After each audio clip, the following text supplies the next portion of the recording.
Good morning students, कैसे हैं आप सब। तो आई थिंक आप सब बिल्कुल ठीक हैं, अपने घर पे हैं, सुरक्षित हैं और अपनी पढ़ाई बहुत मन लगाकर कर रहे होंगे। तो लास्ट क्लास में हमने जो डिस्कस किया था उसमें थोड़ा सा रिवाइज कर लेता हूं, ठीक है। देखो भाई, लास्ट क्लास में हम बात कर रहे थे संख्याओं की, ठीक है, नंबर सिस्टम। मैंने आपको बोला था हम नंबर सिस्टम के बारे में बात करेंगे। तो संख्याओं के बारे में हमने बात की थी और संख्याओं में हमने सबसे पहले क्या देखा था, प्राकृत संख्या है जिसको हम क्या बोलते हैं, नेचुरल नंबर, ठीक है। तो अब नेचुरल नंबर अगर मैं कभी भी बोलूंगा तो आप कंफ्यूज मत होना, नेचुरल नंबर मतलब क्या है, प्राकृत संख्या है। तो नेचुरल नंबर क्या था, काउंटिंग नंबर्स, ठीक है ना, जिनसे हम काउंटिंग स्टार्ट करें, गिनती करना स्टार्ट करते हैं।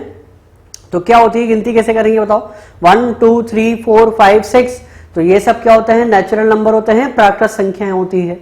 उसके बाद हम बात करें तो हमने क्या पढ़ा, पूर्ण संख्या है।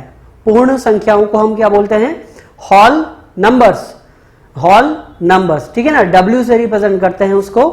और वो क्या होता है कि अगर मैं प्राकृत संख्याओं के साथ 0 को भी लिख दूंगा तो मुझे क्या मिल जाएगी, पूर्ण संख्या मिल जाएगी। ये भी हमने लास्ट क्लास में डिस्कस किया है। उसके बाद हमने क्या देखा, उसके बाद हमने बात की थी पूर्णांक की, ठीक है। पूर्णांक, पूर्णांक का मतलब क्या है, पूर्ण अंक मतलब एक नंबर जो पूरा हो, उसमें कोई भिन्न संख्या होगी नहीं, दशमलव के बाद कोई संख्या नहीं होगी, तो उस तरीके के नंबर को हमने क्या नाम दिया, यहां पर पूर्णांक का नाम दिया था। ये मैंने बताया था आपको। और पूर्णांक धनात्मक भी हो सकते हैं, ऋणात्मक भी हो सकते हैं, ठीक है। हमने वहां पर एक और चीज पढ़ी थी कि जीरो, शून्य, जीरो जो है वो ना तो धनात्मक है और ना ही ऋणात्मक है, ठीक है। तो पूर्णांकों को भी मैंने 4 तरीके से आपको बताया था कि अगर ऐसा बोला जाएगा तो हम क्या लेंगे, ठीक है। इस एक बार रिवाइज कर लेते हैं। जैसे अगर आपसे कोई बोल दे कि धनात्मक पूर्णांक लो, तो धनात्मक पूर्णांक के केस में आपको 0 नहीं लेना है, हम क्या चलेंगे, 1 2 3 4 5 6 और ऐसे हम आगे चलेंगे। ये हो गए धनात्मक पूर्णांक। ऋणात्मक पूर्णांक के बारे में आपसे कोई बोल दे कि ऋणात्मक पूर्णांक क्या होंगे, तो ऋणात्मक पूर्णांक भी हम क्या लेंगे, -1 -2 -3 -4 -5 -6 और ऐसे ही आगे चलेगा। 0 दोनों में नहीं लेंगे, क्यों, बिकॉज 0 ना तो धनात्मक है और ना ही ऋणात्मक है, ठीक है ना, ये मैंने आपको पढ़ा दिया था।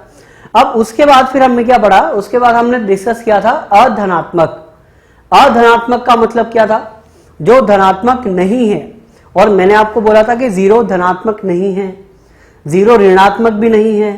तो इसका मतलब क्या है कि अधनात्मक में सारे के सारे धनात्मक तो आएंगे, पॉजिटिव तो आएंगे, ठीक है, साथ में 0 भी आ जाएगा।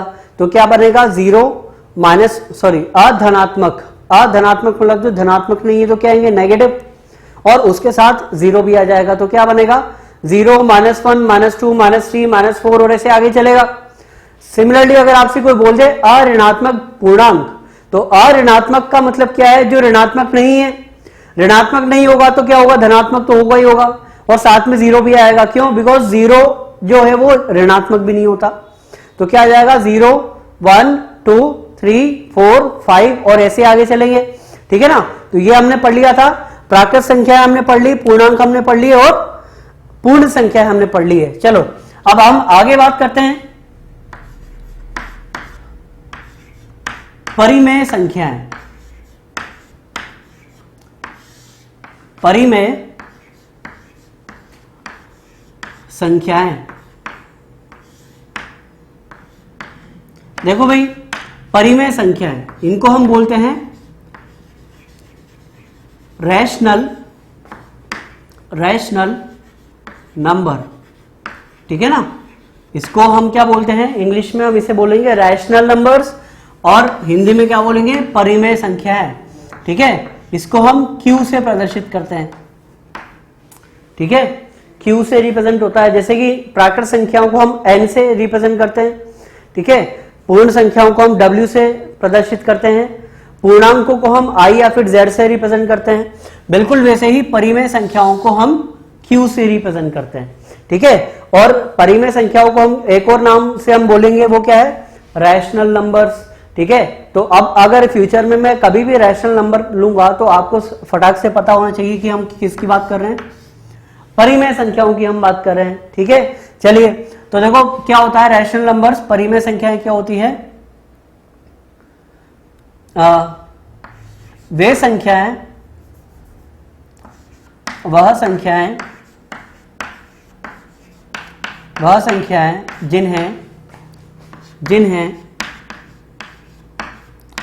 जिन्हें हम P बटे Q, जहां Q 0 नहीं है, P बटे Q के रूप में प्रदर्शित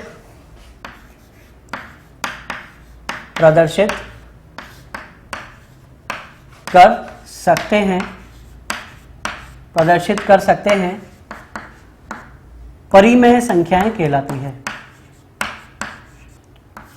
परिमेय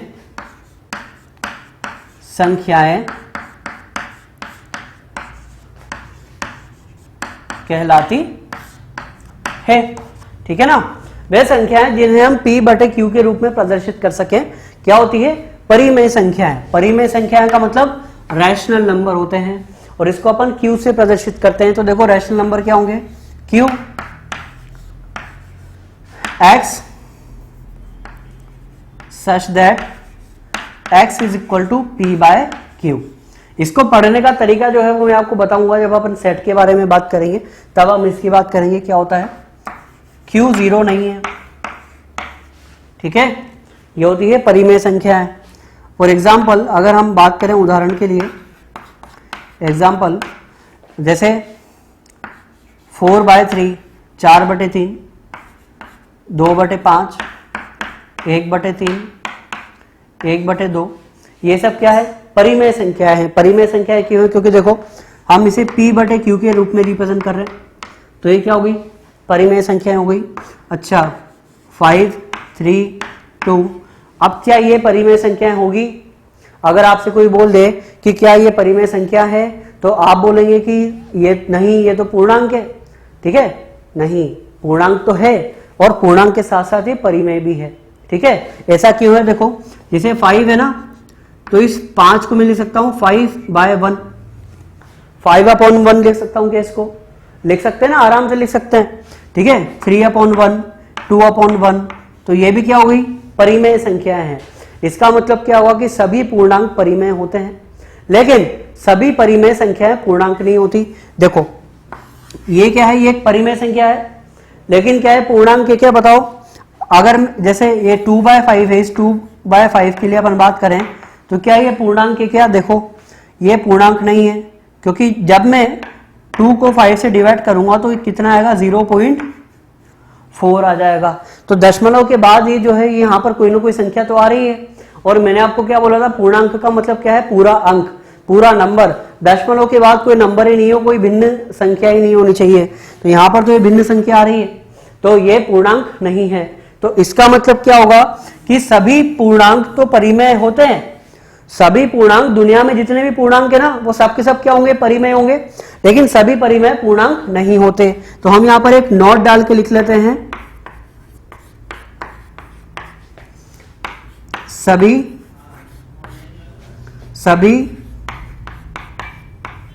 पूर्णांक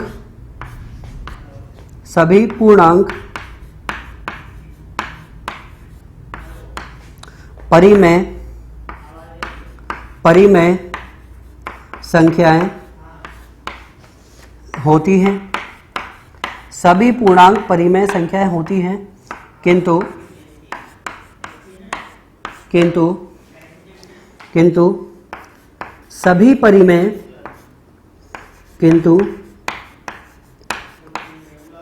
सभी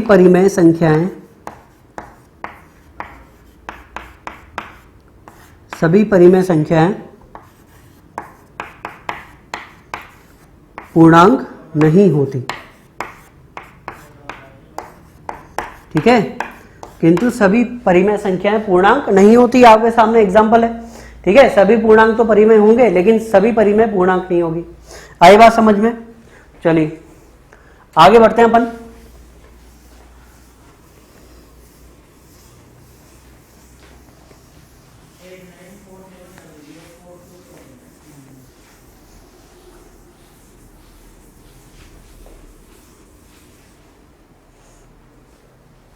चलो 5th नंबर, अपरिमेय संख्याएं। अपरिमेय संख्याएं, ये सब छोटी क्लास में पढ़ के आए। तो अपरिमेय संख्याएं, अपरिमेय संख्याओं को हम क्या बोलते हैं? इसको हम इंग्लिश में बोलते हैं इर्रेशनल नंबर। अपरिमेय संख्याओं को हम क्या बोलते हैं? Irrational number. और इसको जो हम क्यूब सी से रिप्रेजेंट करते हैं, ठीक है, क्यूब सी से हम इसको रिप्रेजेंट करते हैं। अपरिमेय संख्याओं का मतलब क्या है? इर्रेशनल नंबर, ठीक है। तो अब देखो इर्रेशनल और रैशनल, रैशनल क्या होती है? परिमेय, और इर्रेशनल क्या होगी? अपरिमेय। तो अपरिमेय संख्याएं क्या होगी? वो संख्याएं जो परिमेय नहीं है। हमेशा समझ सकते हैं ना भाई, जो परिमेय नहीं होगी वो क्या चली जाएगी? अपरिमेय। अब परिमेय कौन सी संख्या नहीं हो सकती, ये सोचो। देखो परिमेय संख्याओं के लिए हमने अभी अभी एक परिभाषा लिखी है, एक डेफिनेशन लिखी है कि वो संख्याएं जिनको हम p बटे q के रूप में प्रदर्शित कर पाए वो होती है परिमेय। तो अब ऐसी संख्याएं जिनको हम p बटे q के रूप में प्रदर्शित नहीं कर पाएंगे वो क्या बनेगी? अपरिमेय बनेगी, नहीं बनेगी? तो चलिए इसकी बात करते हैं। तो अपरिमेय क्या होगी? वह संख्याएं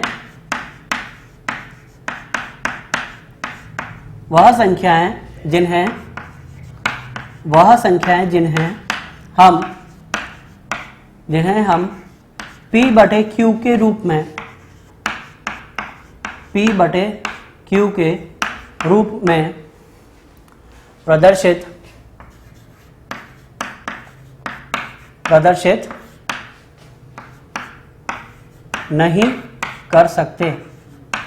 प्रदर्शित नहीं कर सकते,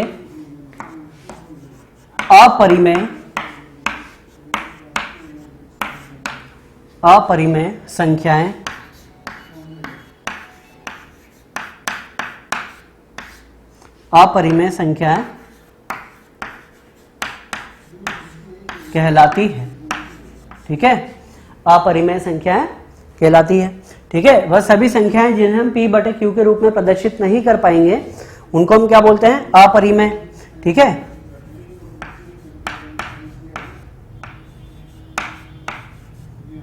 देखो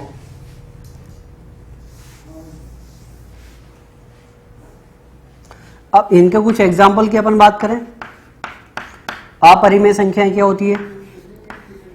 √2, √3, √5, पाई, ठीक है ना। इसको हम क्या बोलते हैं?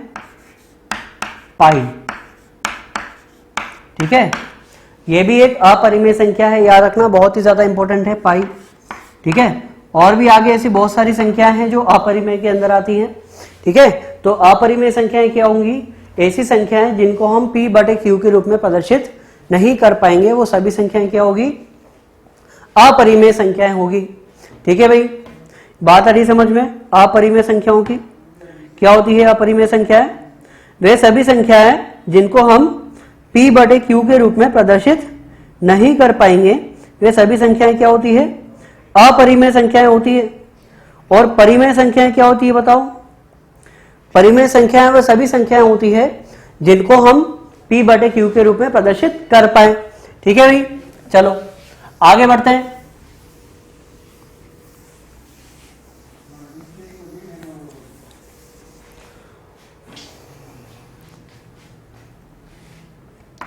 अब आएगी अभाज्य संख्याएं। अभाज्य संख्याएं, ठीक है। अभाज्य संख्याओं को हम प्राइम नंबर भी बोलते हैं, प्राइम नंबर। अभाज्य संख्याएं का मतलब क्या है? प्राइम नंबर्स, ठीक है भाई। तो देखो यहां पर हम बात करें तो अभाज्य संख्याएं क्या होगी? ऐसी संख्याएं जो या तो स्वयं से या फिर 1 से भाज्य हो, उन सभी को हम क्या बोलेंगे? अभाज्य संख्याएं बोलेंगे, ठीक है ना। देखो इसमें वह सभी संख्याएं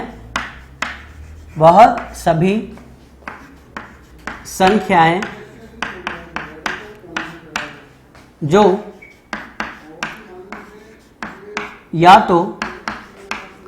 तो स्वयं से या तो स्वयं से या फिर 1 एक से, ठीक है, 1 से विभाजित होती है, विभाजित होती हैं अभाज्य संख्याएं कहलाती हैं, ठीक है, अभाज्य संख्याएं कहलाती है, ठीक है, अभाज्य संख्याएं कहलाती हैं। ऐसी संख्याएं जो या तो स्वयं से या फिर 1 से विभाजित होती हैं, अभाज्य संख्याएं कहलाती है। अच्छा, अभाज्य संख्याओं के अंदर देखो क्या क्या आएगा।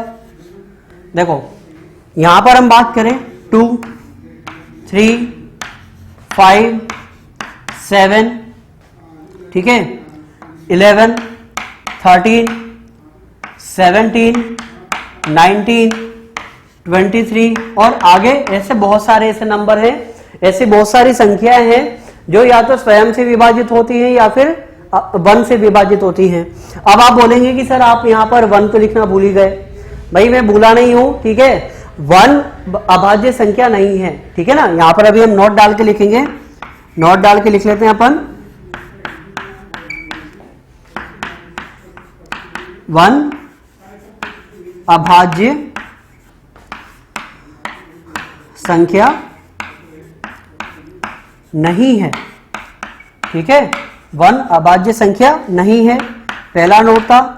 सेकंड देखो, अब हम बात करें यहां पर, आपको सम और विषम संख्याओं का पता है, सम क्या होती है, विषम क्या होती है। देखो मैं आपको फिर भी बता देता हूं, सम क्या होती है, सम संख्याएं, ये यहां पर हमारे बस थोड़ा सा वो कॉन्सेप्ट काम आएगा इसलिए मैंने नहीं लिखवाया था। आप चाहो तो यहां से आप लिख सकते हैं सम संख्याएं क्या होती है, ठीक है, वह संख्याएं जो 2 से विभाजित होती है। ये तो हम पढ़ के आए छोटी क्लास में, विभाजित होती है, वो सभी क्या होती है, सम संख्याएं कहलाती हैं। अच्छा, विषम संख्याएं क्या होगी, विषम संख्याएं क्या होती है बताओ, ठीक है, तो वह सभी संख्याएं जो 2 से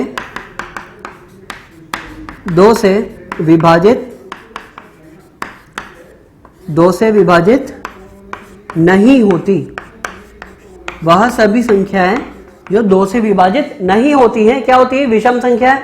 अच्छा, तो यहां पर देखो 3, 5, 7, 11, 13, 17 ये सब क्या आ रही है, विषम आ रही है। क्यों? क्योंकि ये 2 से विभाजित नहीं होती है। अच्छा, यहां पर ये जो 2 है ये तो 2 से विभाजित होता है, इसका मतलब क्या होगा, देखो अब अगर आप यहां पर इसको गौर से देखेंगे तो अभाज्य संख्याओं में इकलौता एक ऐसी संख्या है 2, ठीक है ना, इकलौती एक ऐसी संख्या है 2 जो अभाज्य भी है और सम भी है, और बाकी सभी संख्याएं क्या हो गई, विषम हो गई, ठीक है। तो यहां पर हम ये लिखेंगे 2 एकमात्र सम अभाज्य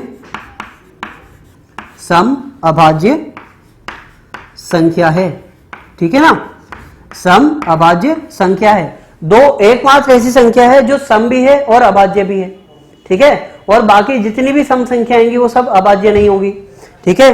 तो ये क्या हो गई, अभाज्य संख्या है, मतलब प्राइम नंबर्स, ठीक है। तो क्या होते हैं प्राइम नंबर्स, ऐसे नंबर जो या तो 1 से या फिर अपने आप से ही डिविजिबल हो, मतलब ऐसी संख्याएं जो या तो अपने आप से ही विभाजित होती हैं या फिर 1 से ही विभाजित होती हैं, उन संख्याओं को हम क्या बोलते हैं बताओ, अभाज्य संख्याएं बोलते हैं, ठीक है। और अभाज्य संख्याओं का एग्जाम्पल देखो हमने यहाँ पर लिखा है, ये सारी की सारी संख्याएं अभाज्य है, ठीक है। अब इसमें अगर मैं बात करूं तो इसमें देखो यहाँ पर क्या आ रहा है, सबसे छोटी अभाज्य संख्या कौन सी है, अगर आपसे बात करें तो सबसे छोटी अभाज्य संख्या क्या है, 2, ठीक है। और एक और हम बात करें जो 2 है, ये सबसे छोटी अभाज्य संख्या तो है, लेकिन ये एकमात्र ऐसी अभाज्य संख्या है जो सम है, उसके अलावा सारी की सारी देखो, सारी की सारी संख्याएं क्या आ रही है, विषम आ रही है, नहीं आ रही। ठीक है, केवल दो ही एक ऐसी अभाज्य संख्या है जो सम आ रही है। आ रही बात समझ में? चलो आगे बात करते हैं अपन।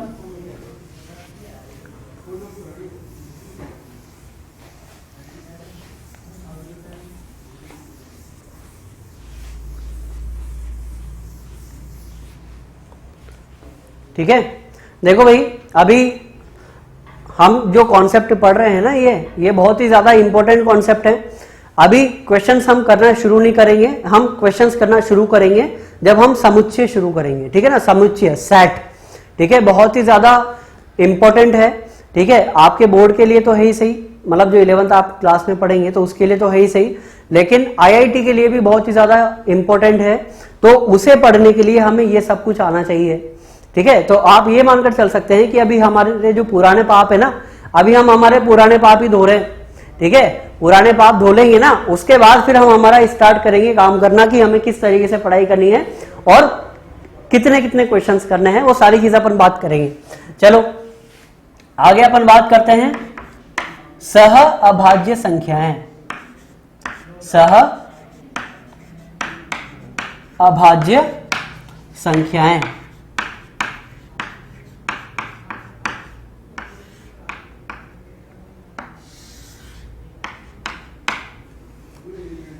ठीक है भाई। सह अभाज्य संख्या को हम क्या बोलते हैं, को प्राइम। ठीक है, को प्राइम नंबर्स, सह अभाज्य संख्याएं, को प्राइम नंबर्स। ठीक है भाई, तो अब देखो कौन सी अभाज्य संख्याएं सह अभाज्य संख्याएं होगी। तो अपन यहां पर बात करें तो वे संख्याएं, या इसको थोड़ा और अच्छे से लिखें, यदि दो संख्याओं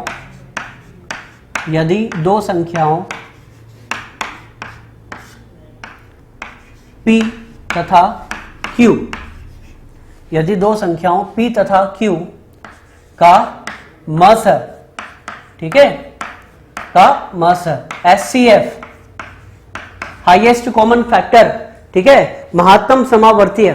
ठीक है, मस पता ही होगा कैसे निकालते हैं। तो यदि दो संख्याओं का मस HCF 1 हो तो वे संख्याएं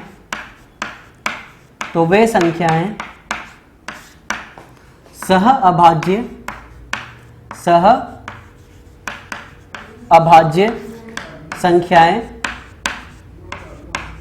अभाज्य संख्याएं कहलाती हैं। तो वह संख्याएं सह अभाज्य संख्याएं कहलाती हैं। ठीक है, इसका एग्जाम्पल अपन बात करें सह अभाज्य संख्याओं का। देखो भाई, सह अभाज्य संख्याएं क्या क्या हो सकती है, जैसे कि 2,3, दो नंबर हैं, इन दोनों नंबर का आप HCF निकालो, हाईएस्ट कॉमन फैक्टर, मस, ये निकालना आता है। देखो 2 है जैसे, तो 2 into 1 इसके फैक्टर कर दिए, 3 के फैक्टर क्या हो जाएंगे, 3 into 1, ये इसके गुणनखंड हो गए। अच्छा, अब मासा निकालते हैं। तो मासा निकालने के लिए क्या होता है बताओ, कि इन दोनों नंबर में, इन दोनों संख्याओं में के जो गुणनखंड हमने निकाले, जो फैक्टर हमने निकाले, उनमें कॉमन क्या है। तो कॉमन तो केवल क्या आ रहा है, 1 ही आ रहा है। तो इनका जो HCF बनेगा, HCF कितना आएगा बताओ, 1 आएगा, नहीं आएगा। ठीक है, तो HCF इक्वल टू क्या हो गया, 1। ठीक है, तो ये क्या बना, ये आपके पास क्या बना है, मस। तो अब यहां पर हम इसी मस के लिए बात करेंगे। तो देखो क्या है कि दो संख्याओं को हम सह अभाज्य कब बोलेंगे, दो संख्याओं को हम सह अभाज्य तभी बोलेंगे जब उनका मस क्या हो, 1 हो, HCF 1 हो। ठीक है, 3,4 1 होगा, 2,5 इनका HCF भी 1 है। ठीक है ना। अच्छा मुझे बताओ, क्या 2,4 सह अभाज्य संख्याएं हैं, क्या 2,4 सह अभाज्य संख्याएं हैं, नहीं, 2,4 सह अभाज्य संख्या नहीं है। क्यों, देखो 2 का फैक्टर क्या बनेगा, 2 into 1, 4 का फैक्टर क्या होंगे, 2 into 2 into 1। ठीक है, तो जब यहां पर मैं इनका HCF निकालूंगा ना, मास हाईएस्ट कॉमन फैक्टर, तो देखो एक तो 2 कॉमन आ रहा है और एक 1 कॉमन आ रहा है, तो क्या बनेगा, ये 2 इंटू 1 2 बनेगा, तो इनका तो HCF 2 हो गया। तो ये सहअभाज्य थोड़ी ना है, सहअभाज्य कब होंगी, जब उनका HCF कितना आ जाए, 1 आ जाए, तो वो संख्याएं क्या हो जाएंगी, सहअभाज्य संख्याएं हो जाएगी। ठीक है, 4,9 सहअभाज्य संख्या हैं और ऐसी बहुत सारी ऐसी संख्याएं हैं जो सहअभाज्य हैं। ठीक है भाई, तो ये हो गई आपके पास सहअभाज्य संख्याएं। आगे अपन बात करते हैं इसमें और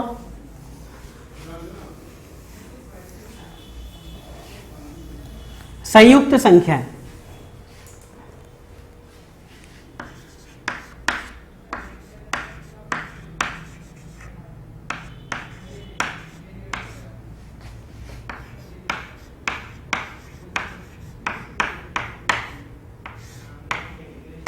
संयुक्त संख्याएं, संयुक्त संख्याओं को हम बोलते हैं कंपोजिट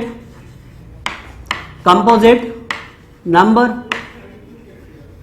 ठीक है ना, संयुक्त संख्याओं को हम क्या बोलेंगे, कंपोजिट नंबर। ठीक है, तो अब अगर आगे मैं कंपोजिट नंबर कभी भी बोलूंगा तो आपको क्या याद आएगा, संयुक्त संख्या याद आएगी। तो देखो संयुक्त संख्याएं क्या होती है। ठीक है, ऐसी संख्याएं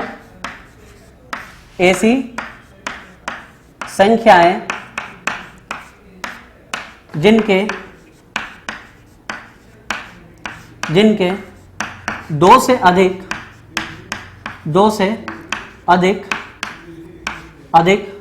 गुणनखंड हो,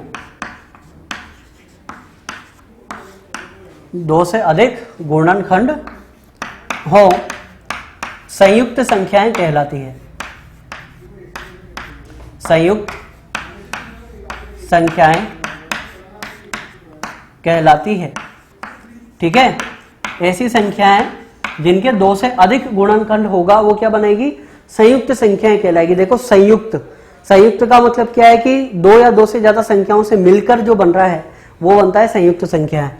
ठीक है, इसके एग्जाम्पल की अगर मैं बात करूं जैसे कि 8, ठीक है, तो 8 के फैक्टर करूंगा तो 2 इंटू 2 इंटू 2 तो हो गए ना, 2 से ज्यादा फैक्टर हो गए इसके।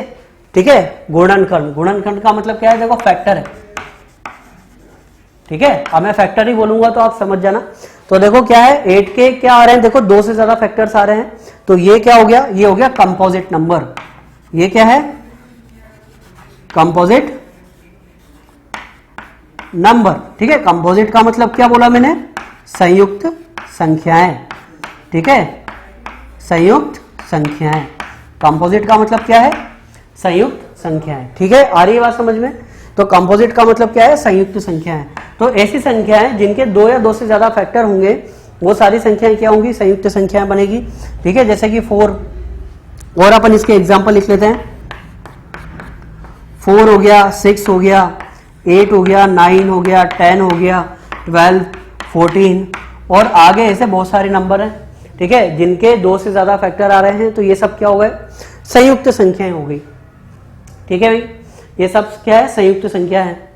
अच्छा, एक और चीज अपन लिख लेते हैं जल्दी से।